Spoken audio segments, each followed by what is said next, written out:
하는 자기소개 먼저 부탁드릴게요. 네, 안녕하세요. 저는 지금 현재 승무원 작가로 활동하고 있는 우은빈이고요. 인스타그램 나르는 돼지라는 필명을 써서 웹툰도 그리고 있습니다. 그리고 또 강연도 다니고 있고요. 혹시 출연하게 된 계기가 있을까요? 네. 저도 제가 원래 이제 방조님의 채널을 되게 애청을 하고 있었는데요. 처음에 공고가 올라오자마자 이거는 제가 나가야 된다라고 해서 바로 지원을 했어요. 왜냐면은 지금 코로나 시기에 항공업계가 직격탄을 맞았잖아요. 저도 분명 힘든 시기를 지나왔지만 오히려 저는 이제 위기를 기회로 삼아서 요즘에 정말 제가 오히려 하고 싶었던 일 그리고 또 제가 꿈꿔왔던 일들을 이번 기회에 실현을 하고 있어서 코로나 때문에 좀 힘든 분들에게 나도 열심히 해. 땅에서 먹고 사는 법을 배우고 있으니까 우리 다 같이 좀 으쌰으쌰 하자. 그래서 저의 이야기가 조금이나마 여러분들에게 도움이 됐으면 하는 마음에서 이제 바로 지원하게 되었습니다. 어쨌든 출연해 주셔서 너무 감사합니다. 네. 그러면 이제 승무원 질문부터 한번 드려보려고 하는데 네. 뭐 너무 많이 받으셨겠지만 이런 질문을 승무원 언제부터 되고 싶으셨는지가 좀 궁금하거든요. 네. 저는 어려서부터 승무원이 꿈이었다. 제가 어려서 비행기를 탔는데 승무원 누나 언니가 막 이렇게 뭐 도와줘가지고 막 이러면서 어렸을 때 꿈이 아니었어요. 정말 현실적인 이유에서 승무원이 되고 싶었는데요. 왜냐면 제가 졸업하는 시즌에 제가 학교도 지방대에다가 스펙도 없었어요. 별다른 스펙이. 그 흔한 뭐 어학연수나 뭐 높은 영어 성적 이런 자격증이 없었어요. 그래서 서류 합격이 다 어느 회사든 안 될 것 같은 거예요. 근데 사실 승무원이란 직업이 서류보다는 면접의 비중이 훨씬 높은 직업이잖아요. 그래서 그러면은 오히려 면접에서 방조님도 저 보시면 아시겠지만 제가 되게 좀 상냥해 보이죠. 그렇죠. 네. 네. 그리고 친절할 것 같고 그래서 난 면접에서는 그럼 어필 잘할 수 있을 것 같아 라고 생각해서 또 승무원 하면 또 돈도 많이 받으니까 그렇죠. 네, 그래서 그 시기에 저희 아버지 사업이 어려워지셔가지고 그럼 돈도 많이 주고 면접 비중이 높은 승무원 직업을 한번 도전해볼까? 라고 생각해서 하게 된 게 이제 그렇게 이어진 거였어요. 현실적인 이유에서. 근데 제가 책을 보니까 좀 되게 도전을 많이 하셨던 것 같은데 네. 얼만큼이나 도전하신 거예요? 이게 하다 보니까 근데 오기가 생기더라고요. 그래서 한 8번 정도 이제 떨어졌었고요. 4학년 1학기부터 이제 졸업할 때까지 그냥 나는 공채는 무조건 다 봤던 것 같은데 그때는 정말 공채가 많이 나는 시기였어서 한참 이제 좋을 때. 네. 그래서 정말 시험을 많이 집중해서 볼 수 있었고 그래서 한 9번 만에 이제 됐죠. 근데 이제 그러면 그렇게 해서 들어가신 항공사가 네. 일본에 있는 항공사인 거잖아요. 네, 일본의 대형 항공사에 이제 들어갔어요. 왜 하필 일본 항공사로 가시게 된 이유가 따로 있을까요? 네, 이것도 역시 현실적인 이유인데요. 처음에는 저도 국내 대형 항공사 가고 싶어서 시험을 봤죠. 근데 이제 계속 떨어지는 거예요. 안 되겠다. 그래서 살짝 이제 눈을 돌려서 우리나라에서 제일 가까운 일본 항공사에 시험을 보러 갔는데요. 원래 그런 말 있잖아요. 가수들 어떻게 가수 됐어 하면은 뭐 친구 따라 오디션 보러 갔는데 아니면 뭐 배우들도 그러잖아요. 그런 재수없는 애들. 제가 역시 또 같이 이제 준비한 친구가 아나항공이라고 공채 났는데 한번 보러 갈래? 라고 해서 저도 아나항공 그전에는 잘 몰랐는데 친구 따라서 이제 갔다가 아무튼 제가 그래도 준비는 또 열심히 했죠. 그래서 이제 되게 된 케이스입니다. 그러면은 요 질문도 한 100번 정도 들으셨을 것 같은데 일본어 잘하시나요? 아니요. 일본어 진짜 못해요. 이거 일본 항공사 다닌다 그러면 다들 일본어 진짜 잘하시 중국 항공사면 중국어 잘하겠다 이렇게 생각하시는데요. 면접 자체는 다 서류도 그렇고 영어였어요. 그래서 저는 영어 공부를 그때 이제 열심히 하고 준비해서 된 케이스고 일본어를 못해도 교육 때 일본어 수업을 엄청 많이 하고 시험을 봐요. 일본어 하나도 못한 상태에서 들어갔음에도 불구하고 기내에서 이제 소통은 간단하게 할 수 있을 만큼은 다 배워가지고요. 그래서 일본어 못했는데도 됐습니다. 그래서 여러분들도 혹시나 외항사 꿈꾸는 분들 계시면은 좀 너무 지레 겁먹고 나 일본어 중국어 못하니까 일본 항공사 중국 항공사 쓰지도 않을래 이런 생각 안 하셨으면 좋겠어요. 면접에서는 오히려 일본어로 한 번도 물어보지를 않았어요. 다 영어로만 이렇게? 네. 그러면은 일본 항공사에서 일하면은 거주는 일본에서 해야 되는 건가요? 아니요, 저는 한국을 떠나기 정말 싫었거든요. 그래서 외항사면은 거기 살아야 될 줄 알았는데 제가 다녔던 그 일본 항공사는 한국 베이스예요. 그래서 너무 좋았어요. 왜냐면 한국에서 일본으로 출근하고 또 일본에서 다른 나라를 갔다가요. 다시 일본 돌아왔다가 일본에서 한국으로 퇴근을 하는 그런 시스템이에요. 그래서 그냥 한국에 살았습니다. 그럼 혹시 일본 항공사만의 특징이 뭐 따로 있을까요? 뭐 좋은 점이라든지 아니면 비슷한 점? 아니면 다른 점들? 정말 일단 배울 만한 점은 매뉴얼이 정말 철저하고 세세하게 단계마다 돼 있어서요. 사실 좀 피곤하긴 했어요. 근데 얼마나 세세하냐면 만약에 이제 저희가 기내식을 비즈니스 클래스에서 라면이나 우동을 이제 서비스를 해야 한다라고 하면은 정말 수프를 뜯는 순서라던가 그런 건 사실 어려운 게 아니잖아요. 그냥 뭐 라면 다 만들고 하는 건데 1, 2, 3, 4, 5, 6, 7, 8, 90 하면 라면 만드는 순서가 막 이렇게 있어요. 그 순서를 따라서 네. 이렇게 스프를 넣어야 되는 그 순서까지 2스푼 넣고 저도 이런 식으로 아무튼 그런 것들이 정말 라면에도 그런데 안전이나 서비스 부분에는 얼마나 더 세세하게 해놨겠어요. 그래서 특히 장애인 승객분들 뭐 또 시각장애인 분들에게 제가 어떻게 서비스를 해야 되는지도 절차별로 다 이유까지 같이 나와 있어서 공부할 때 굉장히 도움 많이 받았고요. 기억에 남는 승객분들도 계신가요? 너무 많은데요.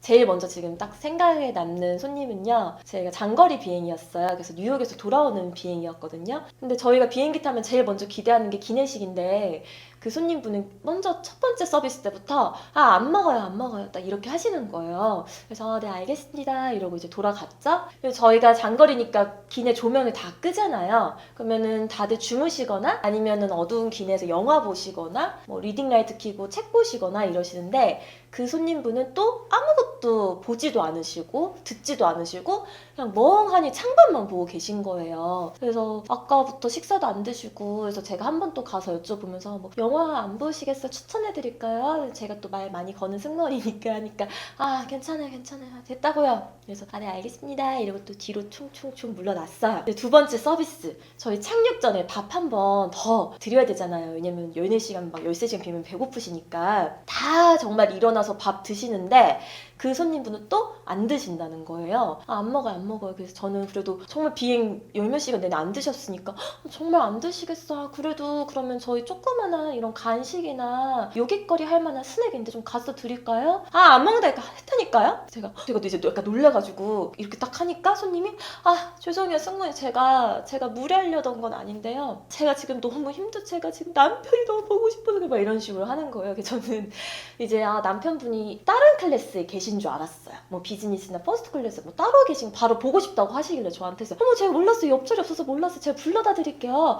남편분 좌석번호가 어떻게 돼요? 이러니까 아니요. 거기서 제 남편은 거기 있어요. 화물칸에 있어요. 화물칸에 이러는 거예요. 그래서 저도 왜 화물칸에 계시지? 먼저 잠깐 벙 쪘는데 이제 나중에 손님분이랑 더 이제 이야기하면서 알게 됐던 거는 그 남편분이 같이 뉴욕 여행하다가 급사를 하셔서 가족들이랑 같이 고국에서 장례를 치러야 되니까 관을 실어서 관을 화물칸에 싣고 비행기 타셨던 손님이셨던 거예요. 근데 저는 그 전에 서비스하는 동안 그냥 저한테 조금 무례하고 예의 없게 막 안 먹는다고 짜증내고 화내고 이런 분이시라고 이제 생각을 했는데 그때 제가 이제 약간 머리를 쥐어 맞은 기분이 들면서 비행기에는 이렇게 비극적인 사연을 안고 탈 사람들도 많은데 나는 맨날 비행할 때 왜 내가 웃어주는데 안 웃어줘 손님들은? 왜 내가 친절하게 하는데 친절하게 말씀 안 해주셔? 이러면서 막 불만투성이 승무원이었거든요. 근데 그 손님분을 만난 이후로 제가 그날 바로 일기 썼던 게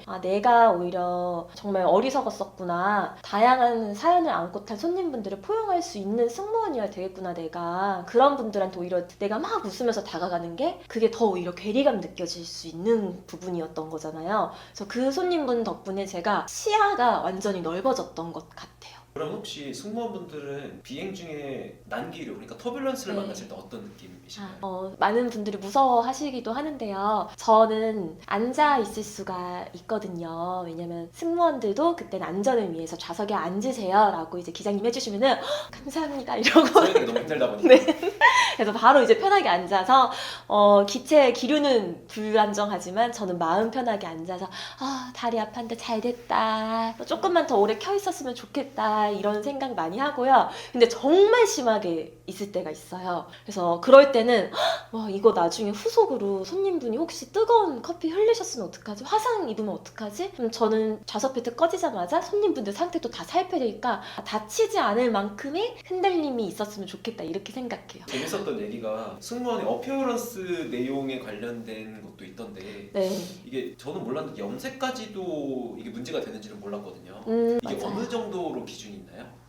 네. 그래도 그나마 최근 들어서 지금 국내 항공사에 특히 LCC에서 승무원들 두발 규정 완화하고 염색도 허용해주고 한 게 이제 몇 년 되지 않았어요. 근데 그 전에는 정말 다 당연히 이제 검은색 머리여야 되고 갈색 머리여도 그 기준이 있었는데요. 머리카락 색깔도 정말 그렇게 세세하게 다 이렇게 관리를 하는 그런 수준이었어요. 내일은 생각지도 못하겠는데요. 네, 매니큐어는 정말 물론 매니큐어 색깔도 다 정해져 있고 손톱은 0.3mm 이내 그리고 뭐 화장법 같은 것들도 있고요. 또 헤어도 잔머리 같은 게 얼마나 빠져나가면 안 되는지 이미 비행기 타셔서 많이 보셨잖아요. 승무원들 얼마나 머리를 이렇게 뭐 스프레이 다 뿌려가면서 쪽머리라고 하는 고정. 건가요, 그게? 네. 근데 그게 정말 시간도 오래 걸리고 저는 이제 출근 전에 왜 그런데 시간이 너무 많이 소요되는 것에 항상 회의감이 있었어요. 그래서 원래는 제가 이렇게 머리가 허리까지 왔었어요. 승무원 하기 전에는. 그래서 저도 신입승무원 시절에는 머리 긴 상태에서 맨날 쪽머리를 하고 막 그 비행을 했는데 너무 힘든 거예요. 그래서 그 출근할 시간에 안전 공부 더 하고 최신 업데이트된 사항들 확인하는 게 낫지. 그래서 제가 머리를 단발로 하고 10년 동안 비행하면서 저는 그래서 다 단발이었어요. 그 쪽머리가 하기 싫어가지고. 그래서 제가 마지막 있는 항공사에서는 두발 규정을 아예 없앴어요. 그래서 제가 많은 반대가 있었어요. 하지만 우리 승무원들이 편안하게 비행하기 위해서는 서비스할 때만 위생상 문제되지 않게 묶으면 된다라고 생각을 해서 제가 다 이제 그 서명 받고 뭐 이제 설문조사하고 대부분 승무원들이 당연히 찬성이고 해서 열심히 PPT 만들고 뭐 자료 만들어서 이제 대표이사님한테 발표도 하고 해서 회사에서 드디어 두발 자율화가 실시되고 하니까 승무원들이 이제 머리도 푸르고 비행을 하게 된 거예요. 그래서 너무 뿌듯했던 게 주니어 승무원들이 사무장님 덕분에 오늘 머리 풀고 나가는데 너무 편하고 좋아요. 감사해요. 막 울음 이러면 너무 뿌듯하고 그랬죠. 사실 두발 규정을 없앤다는 것 자체가 회사 입장에서도 엄청나게 큰 결정이었을 것 같은데 진짜 대단하네요. 네, 제가 그래서 회장님이랑 임원분들 설득할 때 정말 세세한 사항들까지 다 말씀을 드렸어요. 일단 준비하는데 시간도 오래 걸리니까 비행 전에 우리가 더 공부할 수 있는 시간 아니면 더 서비스를 위해서 준비할 수 있는 시간을 외모를 가꾸는 데에만 쓰면서 주객전도 되는 현상이 나타나는 것 같다. 막 아주 줄줄줄줄 준비해 간 것을 읊었죠. 제가 또 책을 보니까 네. 사실 승무원분들이 승객과 뭔가 많은 대화를 한다 이런 거는 제가 잘 못 봤는데 네. 작가님께서는 좀 약간 말을 많이 네, 하는 네. 게 좀 저는 굉장히 특이하다고 생각을 했었거든요. 혹시 그런 특이하다는 얘기는 못 들어보나요? 너무 많이 듣죠. 혹시 방주님은 비행기 타는데 승무원이 이렇게 말 걸고 이런 적 있어요? 이코노미만 타서 그런지 네. 모르겠는데 네. 없었던 것 같아요. 네. 근데 전 이코노미 분들한테도 정말 말 많이 걸었고요. 제가 책의 첫 번째 작가 소개 부분에도 이런 말을 썼는데요.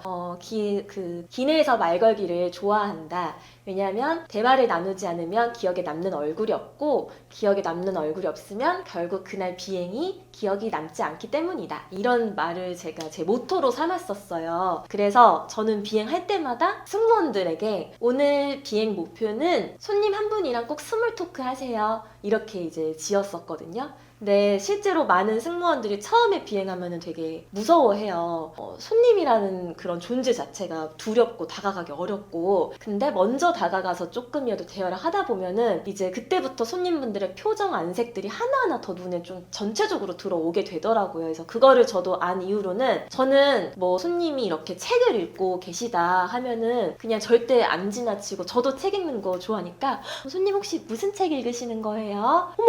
어머 지금 이 책 이거 신작 저도 아직 안 읽었는데 어떻게 재밌어요? 뭐 이렇게 뭐 물어본다던가 손님도 당황하시는 분도 계시고 승무원인데 책 많이 읽으시나 봐요. 다른 작가 책도 추천해 드릴까요? 하면서 막 엄청 써서 주시는 분도 계시고요. 뭐 스트레칭 하러 갤리 근처에서 서성이는 분도 계시면은 저도 같이 막 스트레칭 좋은 거 승무원들이 많이 하는 거 막 알려드리고 이런 식으로 정말 맨날 대화를 많이 했어요. 그래서 정말 칭찬 카드도 많이 받았고요. 그리고 컴플레인도 많이 받았어요. 왜냐면 제가 이제 얘기를 나누다 보면 아무래도 조금 대화를 나누는 게 다른 분들한테도 들리잖아요. 그래서 승무원이 왜 이렇게 시끄럽냐. 승무원이 승객이랑 놀더라. 막 이런 식의 컴플레인도 많이 받았었죠. 네. 그러면은 이제 좀 안타까운 얘기를 시작을 해보려고 하는데 네. 2020년 초부터 이제 코로나라는 단어가 뉴스에 이제 나오기가 시작했잖아요. 네.